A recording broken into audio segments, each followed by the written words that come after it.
I think sports have always been important for the university. It certainly has been a concern and a subject for discussion for every president, university president.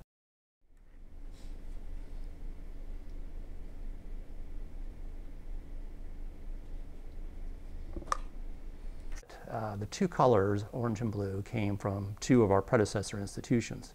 One was the East Florida Seminary, and their colors were orange and black, so we got the orange from them. And we got the blue from the old University of Florida, which was located in Lake City. Their colors were, we don't know. She thought they were blue and white, but there's a good argument for them being blue and gold. So there was a lot of confusion in the early years of the university. Nobody seemed to know what the colors were.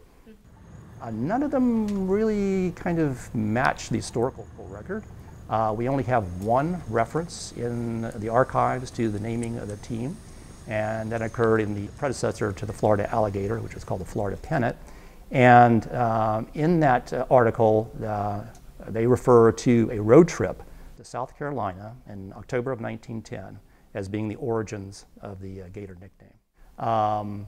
Certainly after World War II and really in the 1960s and 70s does college sports and football really kind of get off the ground. But a lot of the controversies that we have today about whether or not players should be paid and all that, you can go back to the 1920s and they're still discussing those same issues in the 1920s. We played our first game against FSU in 1958. And the University of Florida was kind of, in some ways, reluctant to play them, to add them to the schedule, because we already had a very, tight, tough schedule.